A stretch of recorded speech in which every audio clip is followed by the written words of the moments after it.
Hey, what's up, Glazers? Another episode of Glass GPT. In today's episode, Keith and we're going to talk about measuring. Everyone thinks that measuring glass is about numbers and angles and technicalities, but it's not.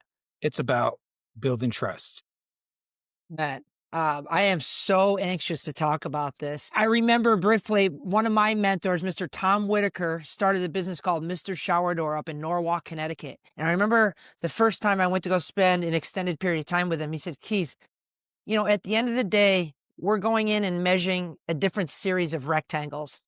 But he goes, the true kind of hack to this game that we're playing called business is being able to have the customer trust you. You're going into a high-end, you're a stranger to these people going into their home, and you have to be cognizant of that. Situational aware, offering to take off your shoes. I hear guys in these chats all the time, I would never take my fucking shoes off. You tell a customer when you walk in there, would you like me to take off my shoes? They're getting ready to serve you dinner because like, finally, somebody that gives a shit about my white rugs or my hardwood floors. Yeah, or you go into a job site and you're the only one that has booties on and everyone else doesn't. And You look right. like an angel. Yeah. And Yeah, that those things are so overlooked. We don't talk about those enough. So I'm really excited to get into this episode. Yeah, that alone will make a difference. So we'll just go ahead and start with measuring as a first impression. And this is like for, I guess, new customers. And we talked about this last week or maybe 2 weeks ago about the pet peeves, how like usually when you walk into a busy job site and you're dealing with a contractor, they kind of dismiss you and designers or whatnot. Homeowners are a little nicer. Measuring as a first impression. So I want to talk about, new client versus repeat client. Like what is the mindset? How does that work? And then how do you approach homeowner emotions versus the efficiency of a builder? Okay, there's a lot to unpack there. Let's talk about the first thing that's on my mind because I think it'll dovetail the rest is the last part that you talked about going into a new residential home. Because I think if you do that properly at a high level, then that will get into the referrals, which then will help get your word out to hopefully end up getting builders. And one thing that I started doing maybe 6 or 7 years ago, and I don't really talk about this, but people in my immediate circle know about this, and I've tried to convince them all to do it. When I'm going to a residential home to measure a shower, and let's say it's during the day, and I call and tell them I'm on my way, more often than not, you're meeting with maybe one of the two spouses, the husband or the wife. And now put yourself in the shoes of a woman at home knowing that there's a stranger, a man, coming to the house that's not your husband. Like, I think the psychology for anybody is, I don't know who's coming, so my brain's going to automatically go to the worst possible scenario. This guy's going to come up to my front door with a teardrop tattoo, cigarettes hanging out his mouth, shirt's cut off, and he's going to rape and pillage everybody. That's what's going to happen. And so what I started doing was I would send a selfie video to their text. Hey, just want to let you know, my name is Keith Dobman from My Shower Door. I'm about 10 minutes away, and I'm really looking forward to getting this project done for you. And boom, that was it. And what I realized was when I started getting to those houses, the sense of excitement and not vulnerability, but transparency to come on in the house. We can't wait to get this done because they're not standoffish that second they open the door and they're worried, okay, I got to wait to see if you talk. Are you a creep or is this going to be okay? Like I've already kind of quelched that unknown anxiety with that text message. And I do that before I get to any job. I don't care if it's man or woman. I send them that video to kind of, so they're not wasting brain power worrying about what this guy's going to look like and having to try and undress me and, judge my body language. Am I going to rip them off? They already kind of got a good feel by my tone. And maybe subconsciously my situational awareness of letting them know what they can expect when I get there. Yeah, that's pretty deep. So you said a lot of really smart things about psychology, but I'm just looking at it from like a very simple and basic thing. Sure. Just advice ahead of time, and you're no longer a stranger when you ring on the doorbell, and I think that's huge. I myself am going to do that at the very next measure I go to. And I'll They let you know love it. Yeah, it sounds incredible because like that's always the most awkward part is like, hi, I'm Brandon with Baron Glass. Exactly. So it's almost like you get that part out of the way before you even step foot, into the house. In the first 10 seconds, that's what that whole interaction is about. Like, they're judging the shit out of you because they know that there's a potential opportunity. They're going to hand you money when you're done doing whatever you're supposed to do there. And that first interaction is spent kind of like giving you a cold read, like, can I trust you? And I'm not saying the video quelches that, but it speeds up the process immensely. And I remember the first time we had a customer come into the showroom and say, "Hey, there's a there's a guy that works here that I want to talk to." And the girls up front were like, well, there's 4 of them. And he pulls out his phone and he goes, "This guy." And they're like, "What is that?" And he goes, "Well, he did work for my neighbor, but is on his way there. He sent him a video." So we were out to dinner and he said he was happy with the customer service and he was sharing this video. He told me that story when I went and met this guy. And that was like the epiphany moment for me. It's like, I will never not do that again. Never. It Yeah. really sets the table for when you get to the job site, makes it a hell of a lot easier. Yeah, that's incredible. I'm definitely going to do that for sure. So, like my first customer service or customer relation experience came from when I was a boy. So I was working with my dad doing tile work from, ages, 5 until 15. So I decided I need a real job and need to get paid for real. So anyway, I was with my dad that whole time and he was really, really good with homeowners specifically. And he always told me, since I was little that however they're going to act, however they're going to talk, you kind of just like mirror whatever they're doing, like back to them as you're explaining your product and making your sale, So I basically had that instilled in me, like from a very young age. And I kind of just carried that and I kind of just do that, without even trying anymore. You kind of just like mirror whoever you're talking to. And they just like you and they don't even know why. They don't know why.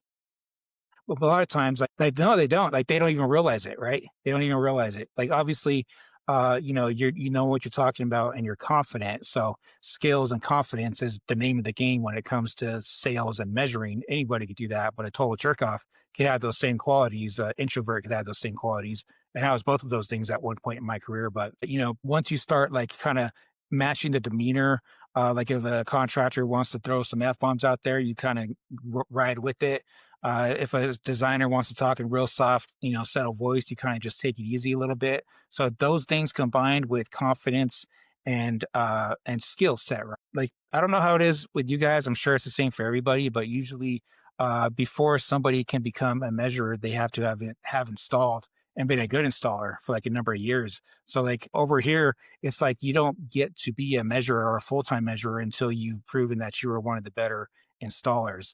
And that goes like a really long way. Is that how you guys do it? Or do you guys have some measurers that have never picked up a piece of glass before? Full disclosure, we have a couple measuring guys that I don't know that they've never picked up a piece of glass, but I wouldn't classify them as installers either. Now, I think it's fair to say that if you look at over the history of our company with all the people that we've had run through sales in every one of our stores, I think it's inarguable that most of the best salesmen, if we're doing a dope chart on all of them, were once installers. Because unless somebody is extremely proficient in the emotional intelligence, which less than 1% of the population is, they can't compete with someone who has the hands-on experience because even though they might not know how to deliver and communicate it at a high level, the customer can feel their passion and the knowledge that an actual installer had when he's explaining the nuances or details or options within a heavy glass frame. They just radiate, your inner voice speaks your outer voice. And if you were an installer, you talk like that. I think there's a level of comfort with that. That said, it's not a necessity if you are aware of certain human dynamics that are unavoidable. But again, that's few and far between that really understand that game. Yeah, it's definitely is. So that's like the path that I was on, and all my mentors and people taught me that was like the same path for everybody. Is you start off, I'm kind of going off track here, but you start off like in the shop doing whatever. Eventually, you get to move out to be a helper, right? And then you're a helper for so long. Eventually, you become a lead, and then you're a lead for so long. Then eventually, you become a measurer, And then as you're measuring, you have like two different paths that you can take. You can be just the guy that measures and orders and deals only with numbers and math and fractions, and you don't have to deal with people at all. Or you go the other way and you combine those things and you figure out the psychology of sales combined with all the stuff previous makes for the top tier, right? The top tier, I guess, employees, right? That's the path that I followed. All my people that I know, they followed basically a very similar path. I assume that your path was very similar to that as well. Of course. Yeah, because the first 10 years, that's all I did was installed and I loved it. I still love it.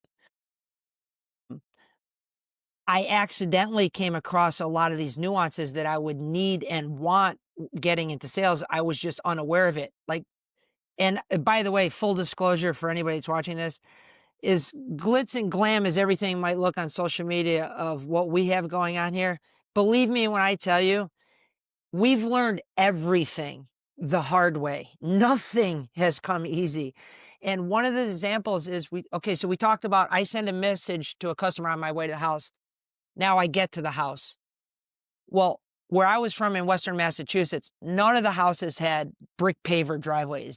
I was in a real blue collar area up there. Down here, there's communities that are just the whole community's brick pavers. And you're in a special neighborhood. I mean, when it starts off like that. And I remember parking our truck in the driveway. House just got built.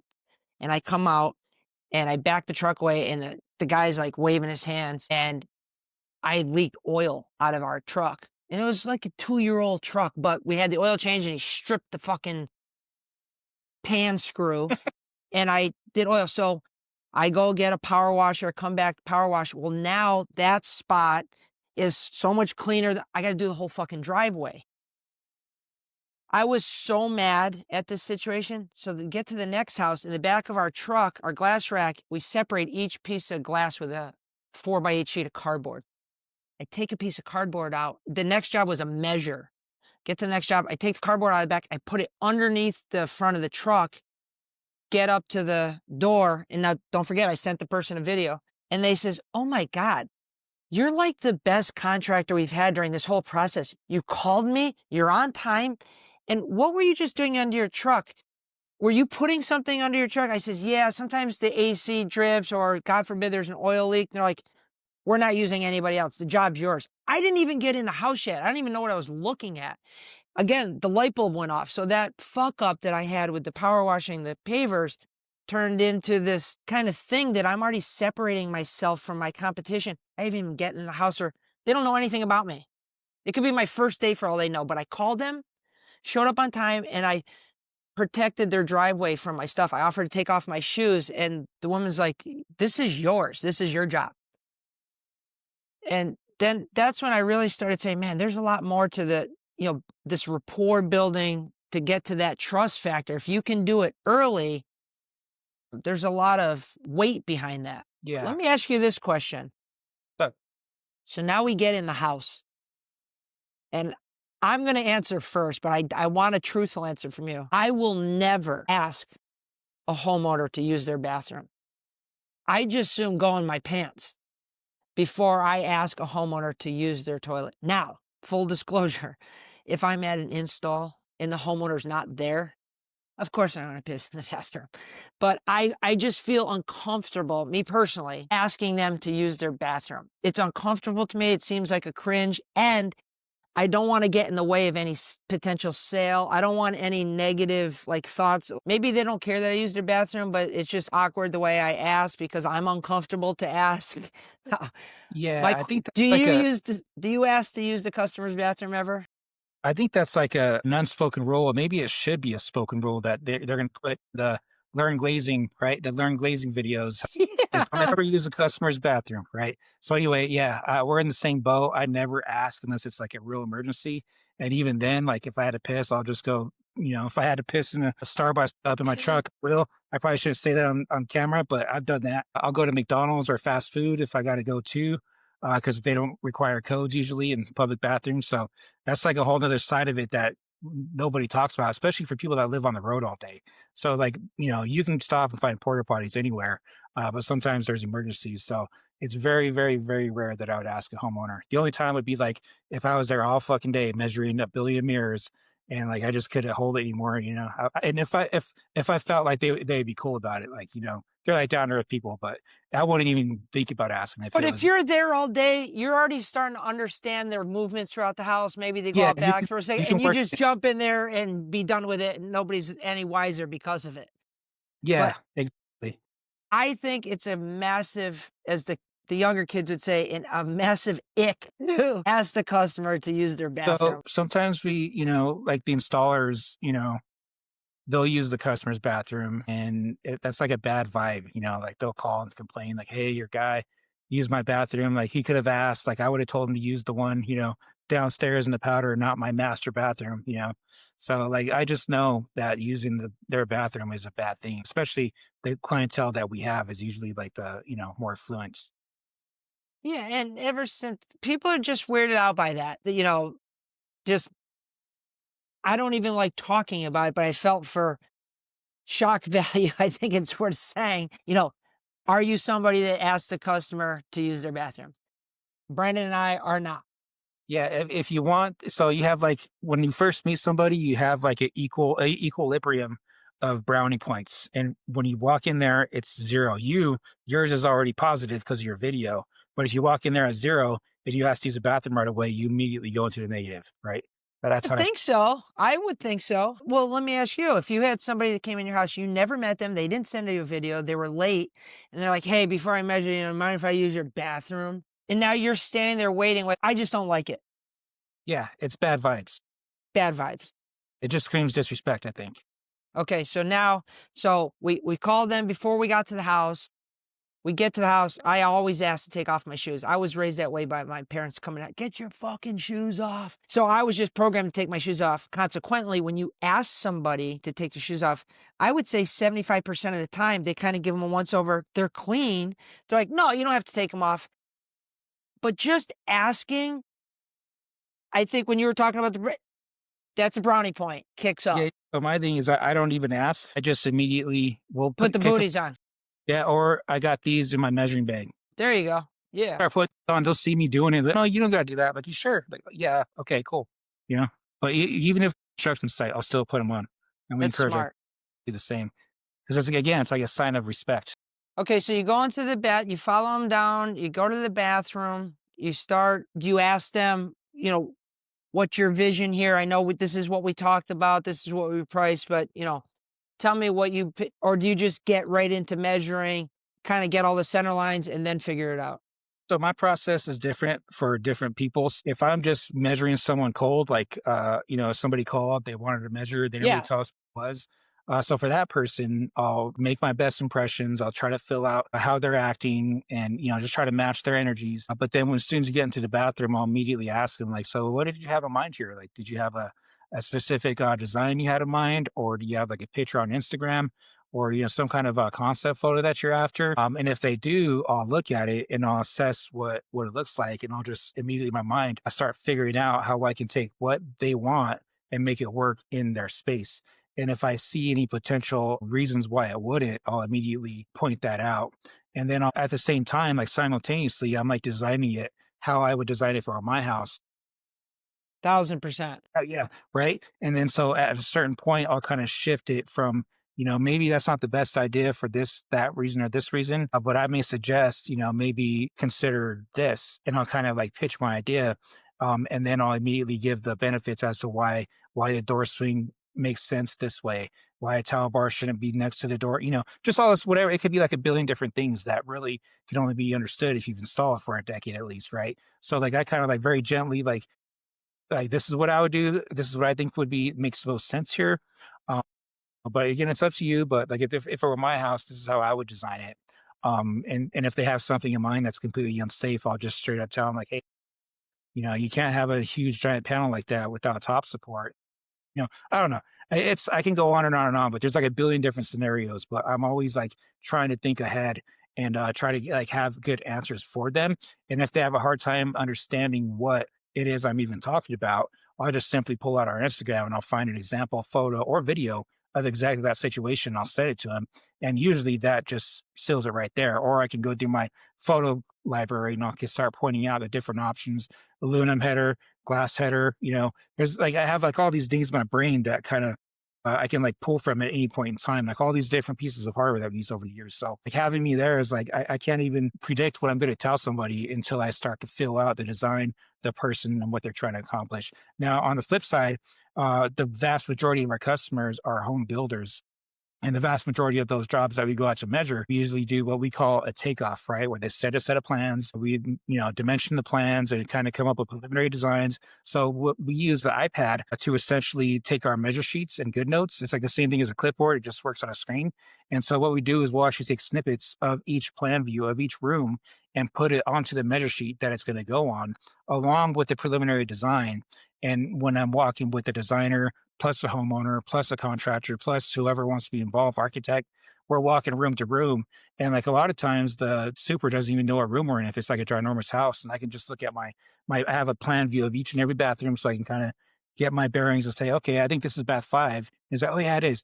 And I'll say, okay, I think this is what the architect drew and this is what he quoted it. But now that I'm in here, I see they should move this wall there. There's a toilet there. So I think that this design would make sense. I'll immediately follow up with the example photos or with a drawing that we already have, or I can make them a drawing Yeah. right there on the spot. So there's like a whole like art to this that it's not any one thing in particular, but it's like all these things combined after having done it like a billions and billions of times. So yeah, I guess that's in a very, very condensed version. That's like my process for approaching measures for builders and homeowners. Well, so for all those future homeowners, that's what you can expect from Mr. Brando. They I know. do I do the same thing. I'll get in there. Like you and I both know, man, like if this was my shower, this is what I would do. However, we have to, so technically I'm already figuring how I would lay everything out. And then I would always ask them, is there an inspiration? If you were to close your eyes and snap your fingers and this was done, you open them, what does this look like to you? The height, door location, swinging, sliding. And I kind of get a feel, and they describe stuff, but sometimes don't forget, they don't understand all the nomenclature too. And what they say a lot of times isn't exactly what they mean, because much like you, they'll say something and I'll pull up a picture and I'm like, here's what you're describing. Would you be open to another suggestion? Absolutely. Absolutely. Okay. If I were you, because your shower head's here and the valve's over here, I'd have the door swing this way. And they're like, oh my God, I didn't even think of that. I'm like, yeah, okay, well, to do that, we have to use this type of hardware. Oh, that's perfect. I just want to make sure it's all glass and there's no header. So like that went from the beginning of them showing a specific, this is what we want to, I just want glass with no header. And so I think it's important to have that conversation and then drill down on it, because again, these aren't glass people. I've realized that in our 22 years, in the same location, we still get people that live a half a mile away that come and go, oh my God, how long you guys been here? We didn't even know this was here, because it's out of sight. If they're not in the market for a shower door, why the hell would they even be looking to see if I'm there, And I feel like a lot of people might go most of their life never buying shower door because maybe they've never bought a new house and, they go from place to place and there's already shower doors in there.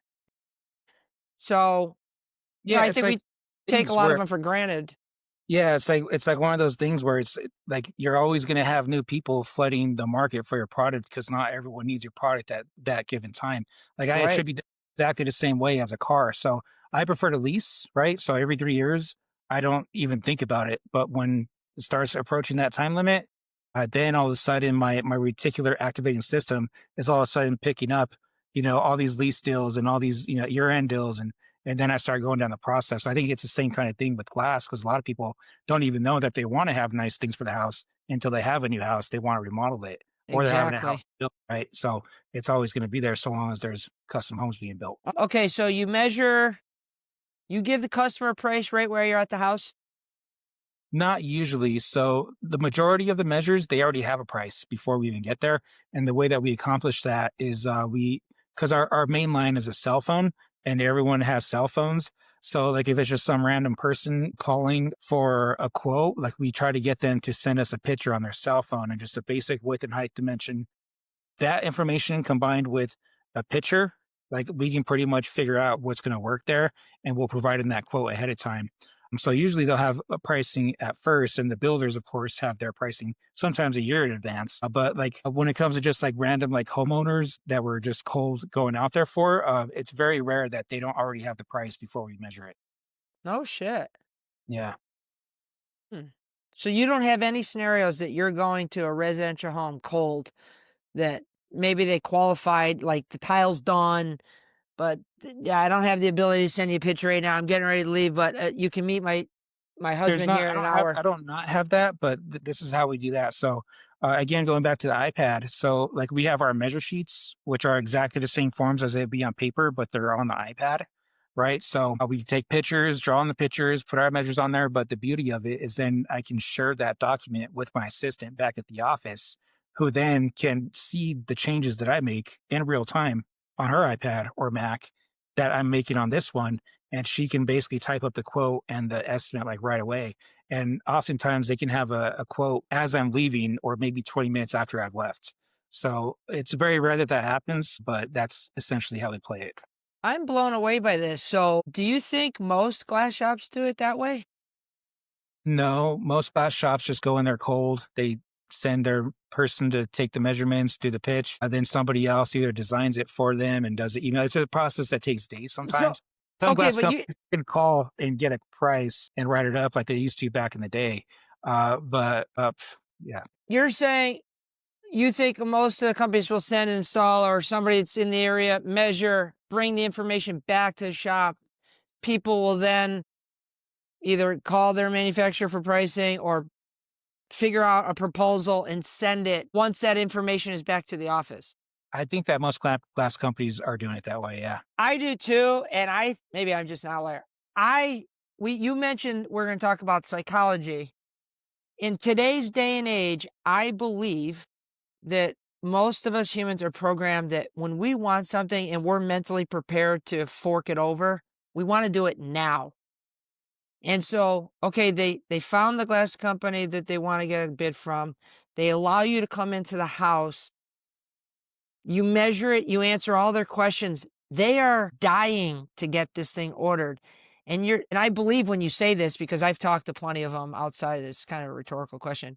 They leave the house never giving the customer the price and think, well, I don't know how to price it. You got to be kidding me. That's mind numbing to me. Aside of setting up either a pre-done price book, or even if you don't like to do that, do your homework. Like, you know what your glass costs are. You already know what the 2878 door is going to cost. You know what your 2 hinges and handle are going to cost. You need 6 clamps. You know what those cost. Now you got to figure out the square footage of the fixed panels. And if you can't figure that out, you shouldn't even be in fucking sales. And then you apply the margin that you guys need for the business. I don't understand. Now, if because people are like, well, I want to write it up so I can give them a deliverable. Okay, there's a way to lean that out too, because our takeoff sheets, much like you said, we go, but they're carbon copy. So when we fill out all their name and all the selections and everything that we have on our takeoff sheet, we do our drawing at the bottom and we total up all the pricing down on the right. And if there's a deposit, if they pay with a credit card, there's a form and then they sign it. It's all on the same sheet. I just feel like it's a missed opportunity if people are going there. And I hope this sparks some conversation when we put this out. I feel like you're missing out on an opportunity to close. Not that you're not going to close it after. I just feel like your percentages are much higher if you did all the things that we've been talking about at the home, because they're fucking ready to buy. They don't want to wait for a quote. They want to know, when are you coming back to install the motherfucker? Yeah, yeah. So it's like very rare that I do this, but if I had got that sense that they want to buy right now and they can't wait for someone on the other side of the iCloud to type up the thing, like I'll literally get my laptop and I have to physically make an account for them in QuickBooks before I can even set the payment. So there have been a couple of times where I got that sense and I was like, okay, let's go. I'll bust out my iPad. So we use Excel spreadsheets to quote our glass because it's easier that way. Apply margin real easy, width and height of each panel, click the boxes on whatever hardware you use, and it spits out a number. That number then goes into QuickBooks, and then QuickBooks automatically calculates the tax. So it's a kind of a process that, like, we have 2 girls on standby that can pretty much do it at a moment's notice. But if I absolutely had to, and I have done this, is I can actually write it up for them right then and there. But more often Yeah. than not, it's already been quoted ahead of time. and we're just fine tuning the details. We don't do that a whole lot. But if I were a glass company that primarily does cold basic sales calls, measures, like we used to back in the day, you should have the credit card form, you should have a write up deliverable, right, and all that stuff. But we just don't do it that way anymore. Like everything has to be done digitally, and that's by fault. I don't like paper. Yeah. Well, we're in the midst of almost having that done now to go everything paperless, but we want to encompass the process that we are currently doing in the electronic format, which will make it a much leaner on the back end of this. But I like the way you do it, and for the most part, we do the same. Most of our jobs are quoted before we go there, but not all of them, because and I bet you have pockets of this. We have some areas down here where, like, there's customers that would still prefer us to fax them something, and we got sales staff that are so fucking young. They're like, I remember her saying it, "I don't know what a fax is." So, like, we have this overlapping of generations, so some people just don't have the ability to take a picture on their phone and send it. Not because they don't want to, they just fucking know how. And so, you ask them enough questions and they say, "Well, you did my neighbor's house. We'll be there tomorrow at noon. Does that work for you?" Yes, and, you're doing the old school pitch at the house. Yeah, highly valuable for those situations for sure. Okay, here was a pain point that we had that changed the game. Anybody that's doing a considerable amount of sales in heavy glass frameless showers, primarily residential or with new construction, do you get when you sell it, when the next question is after you get the deposit, when am I getting it? And I know for probably 14, 15 years, we were, it's 2 to 2.5 weeks because we'd get the glass in like 7 days, unless there's a problem, then it's going to be at 14. Now it's cutting it close. But if you told the customer 2 to 2.5 weeks, they're calling at 1.5. They're definitely calling at 2, not the 2.5. Where's the glass? Where's the glass? And we started getting a volume of phone calls throughout the day. Let's say one store got 100 calls in a day, but 50 of them were just checking on an order that they already placed. Well, now you have 10 stores. Start doing the math on all the potential kind of nonsense phone calls that are coming in, and they're typically not good calls because they don't have an answer for them right away. The glass isn't in yet. We'll call you as soon as we get it. So when we started the manufacturing, we go to the house, we got a price book, and we have a way to price the jobs right when we're there.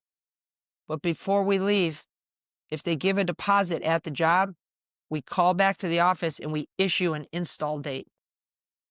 That cut all those phone calls off the table, which freed up a lot more time for those people in the showrooms not to have to field these potentially negative calls about where's my glass. They can spend more time on helping new customers. And if they're slow, they can call and cold call for new opportunities, build different relationships. But that was a huge, because a lot of people ask, is it worth doing the manufacturing? Manufacturing is not nearly as profitable as doing the sales and the install profitability. But not having to rely on another supplier and then being able to get all these other phone calls off to be able to dictate our lead times around our schedule. And with the contract, it's a big flex, and it saved a lot of time internally, and potential negative situations, to have to defuse these situations with customers that have these outrageous expectations. "I'm giving you my money. Where the hell's my glass?" Well, remember we talked about it's written on there 2 to 2.5 weeks, and it's been 7 days. Like, logic goes out the window once you take their money. Yeah, I get it. And there's a company here. I think there's only one company in town that does this. They're called L&L Glass. I don't know if you know Peter French with L&L Glass. He's our neighbor, good guy. But anyway, he just started doing his own manufacturing, and that's how he plays it. But even before he played it, he would give the install date essentially before, like give the install date up front, right?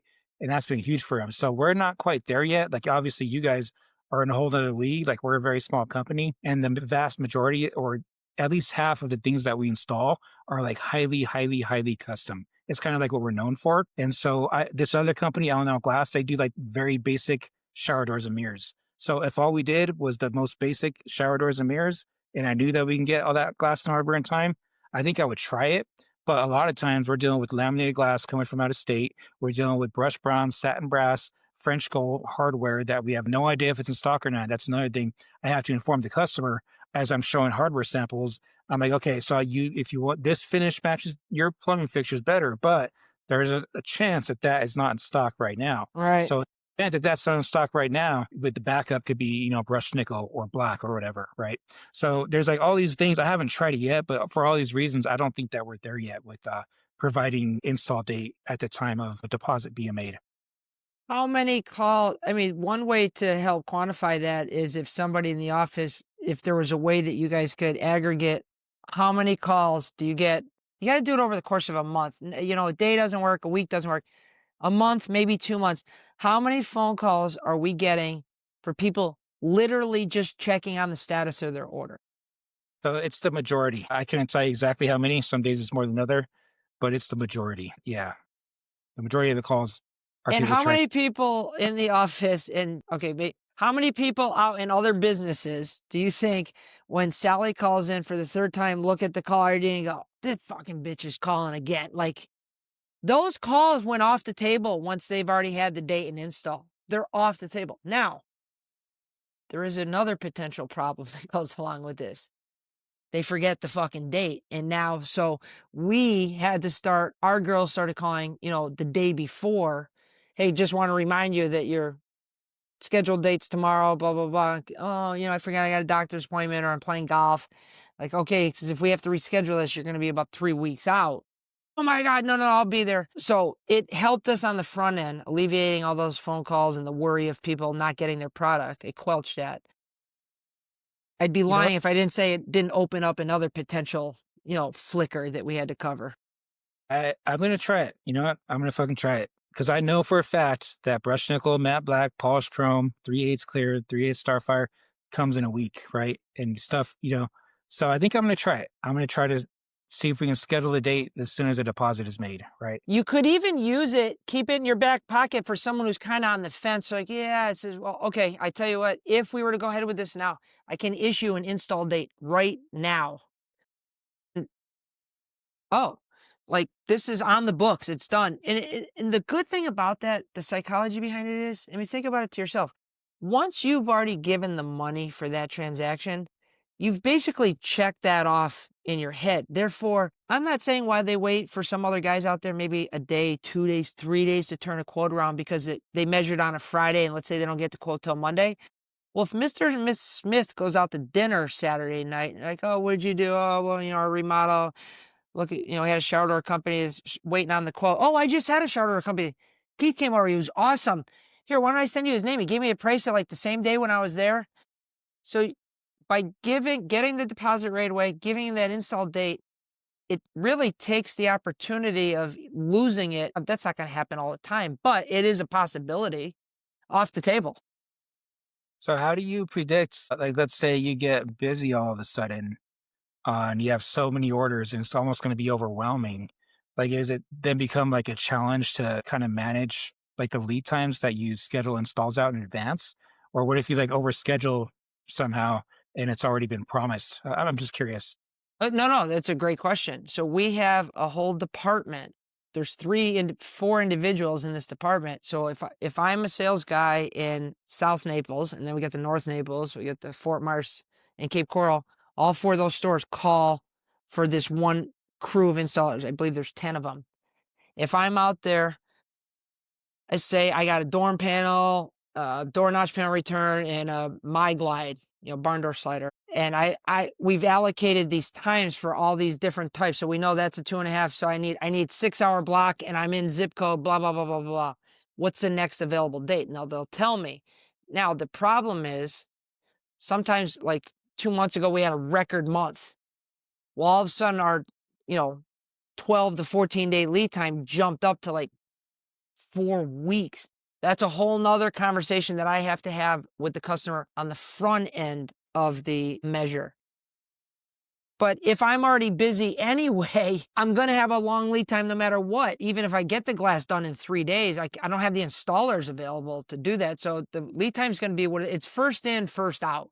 Now, we have situations where we have crews that want to sign up to work Saturdays. We do have some cancellations because we fucked up the measurement or or a tile broke, or we get there and all of a sudden they're doing the driveway and we can't do the job, we can call somebody that's out the 4 weeks with the possibility of knowing we'll put you in will call if something opens up, and we'll call you ahead of time. But customers, like I said earlier, when they're ready to buy, they want it.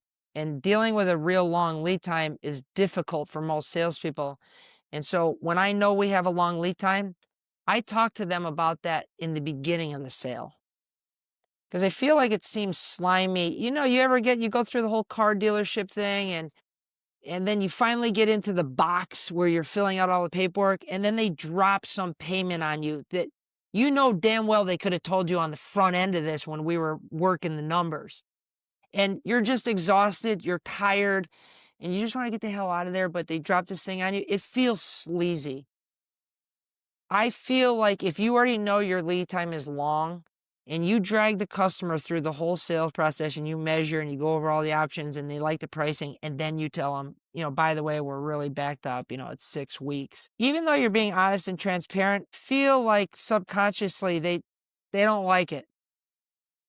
They might deal with it if they got other bathrooms, but deep down they don't like it. Now, they're more willing to deal with it if you do it on the front end of the sale. Yeah, I was gonna say, I think it's better. So, in terms of scheduling in advance, I think it's better if they know the day they make the deposit, even though it's going to be a long lead time. So we don't do that. I have never even tried, but I'm going to. It took a lot of phone calls off the table because it was giving our salespeople inside anxiety. So and so's calling back, and I've already told her 3 times we're waiting on the glass. Now what do I tell her? And Yeah, it's like a long and never-ending battle. You're right. yeah, and they're not going to do the best in the office if they have this underlying anxiety about the next phone call. At one point we had to take all the caller ID off of our phones because we didn't want people starting the phone call on a negative tone because they know who's calling, or all of a sudden they got to go to the bathroom and they're not picking up the phone. So yeah, the installation component and the communication is an important part of the process. It has nothing to do with the measuring of the actual install. Yeah, yeah. So I think I just had this thought in my mind. So I think I'm going to try it. I'm going to give it like a trial run, and I'm only going to do it for small jobs where I know the Yeah. glass come in a reasonable amount of time, and I'm purposely going to give a date exactly 3 weeks into the future just to see how it goes. And then on the ones I know I have no idea what the lead time really is, I'll just be honest about it, which is at least more than half of them at this point in time. But I think I'm going to try it. I'm going to try it. Anyway, we're running out of time here. I don't want to make this too long, so I just want to move to the next segment. What do you take with you to measure? What tools do you have that you take with you everywhere to your measure appointments? Okay, so I took some videos this day that I'll send to you to get put in here. My favorite tool, without question, not counting our phone. And I would consider that a tool because of all our pictures and capabilities. But aside from the phone is my measuring device that I use. And when I'm measuring showers, it's not a tape measure. It's this old masonry stick ruler. And then at the end, there's this little slide that goes out. So if you're going wall to wall, you're not bending a tape measure in and kind of guessing what that radius is. You can actually put that little stick out and you can rub it up and down, and it'll bind on a subway tile that's sticking out further than the other one. So for that aspect, I love it. But the reason why I love it even more, it seems nostalgic for some customers. If I'm doing 5 appointments tomorrow, 4 of them are going to go, "Oh my God, my grandfather had one of those. Oh, I remember when he was in the garage." And they'll recall a physical story that they can recall seeing one of those because they think it's just so old school. Now, I also have my laser there. So I have this measuring device from the turn of 2 centuries ago. And then I have, a laser and, all Mhm. these other contraptions that we have. But I would say my stick ruler is by far my favorite because of the nostalgia with it and the reaction that it usually garners from everybody. What's your favorite tool? So I have a lot of tools. To be perfectly honest with you, I've never used one of those stick measures before. I might give it a shot just because I kind of I'm like the gonna, idea. I'm It gonna, was, yeah, send me one. So I think my favorite tool that I use is the iPad Mini for a lot of reasons because it kind of just propels us into the future. Completely left paper behind. Using GoodNotes, which everybody has, can you have on their iPad, iPhone? Everybody has iPads and iPhones anyway. And now because of the iPad, we all use Macs, right? And all these devices just work seamlessly together with the iCloud. So yeah, I think the iPad Mini is my favorite tool. Otherwise, I carry two different tape measures with me, or not tape measures. So I do use a tape measure, but I carry two different lasers with me. I have like one like heavy duty crosshair laser that shoots at 360 degrees in three directions, which I use to get the vast majority of my outs on the curb, on the walls. But then I have my other or my other laser, which is just a crosshair, but it's like really small and really light, so I can stick it on a corner bead or a hinge or something still in the room to kind of help get the outs up above. And then I still like to use a level to get my out conditions on like the benches. So I still carry this thing with me everywhere. Stabila? Yeah, Stabila. So this is the one Yes. I like. So this is the one I like because it's like 39 inches or 36 inches collapsed. But then like the stick measure, you could actually open it up and measure stuff that's about 58 inches wide. But to be honest with you, I never even use this to find levelness. I use lasers for that. But I primarily use this to stick it on the wall to find humps, right? And then I make a note of that hump, but then I know to deduct that much more off of whatever it is. And I also like to use this to measure my exercise mirrors. So I'll like make marks at every seam and I'll kind of draw a level line up on every seam so I can get accurate dimensions to the center of the outlet location here and there. And then of course I still prefer to use this to measure a bench or, you know, just there's like a billion different reasons why I like this. Brando, put the Stabila logo into the camera in case Stabila ever wants to do any sponsorship with us. And my shower door has been using Stabila since day one. One thing that Stabila has that most people might not know is lifetime warranty. You can bring those in and swapping out for new ones anytime. So I actually lost this little end cap right here. I don't know if you can see that, but put it in focus. So there's that little thing right there. It like broke on me one time and I took it back and they replaced it twice. I guess I'm just rough on it. And so finally they replaced it so many times that the previous model went out of stock. So they just gave me this one, this brand new one, the new model that has the updated clip. And I've been using this thing for at least, I don't know, maybe 4 or 5 years now. That's And yeah, amazing. I have every single stability level that was ever made. It was my favorite as an installer, like the pack with like the 6 foot, the 4 foot, 3 foot, We 2 foot, We all the still way have down. them. I also like on there those little rubber bushings because leaning it up against the wall not only protects it from any fresh paint or scratching wall or wallpaper, but also prevents it from kind of sliding down the wall and creating that rainbow stripe along the wall, which we've all seen or done in the past. Oh, yeah, I I know. may or So may not be guilty of that. another use case I have for it, which I totally recommend that you never do this, but I got my iPad Mini because it fits in my hand. Yes, stand it on top. I measure the liner, so if I put it against the wall just like that, my iPad ledge fits right in that little thing right there, and I just do it like that, so I can do my measure, then grab my iPad right, and then put it. As long as it's in that position right there, like I've never dropped it. Knock on wood. But yeah, another thing, stability, that I use it for, which is kind of weird, but I like it. 1000%.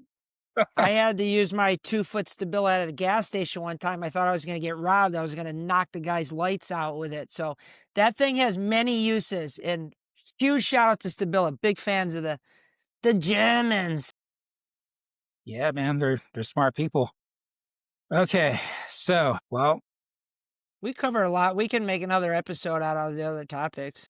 you know, I guess we'll just close the loop. So measuring is where trust starts. The tools that we have, they just amplify the intent, not the skill. The real skill of measuring doesn't come from the act of learning how to do math. It comes from the act of learning the psychology of whoever you're talking to. That's almost more important than technical terminology. And yeah, if you're measuring glass, you're not just collecting numbers, you're setting expectations. And I'll leave it at that. Anything else you want to say? Don't use their bathrooms. And do not take a deuce in someone's bathroom or you will go to hell. You'll get to heaven. Jesus will show you a video of you doing that and they'll send you right to hell. Gonzo. All right, guys. Well, thanks for tuning in and we'll see you next week. Don't forget to like and subscribe on Brando's page. Let's go. Oh, yeah. I keep forgetting to say that. Do that. One of these. See you next time.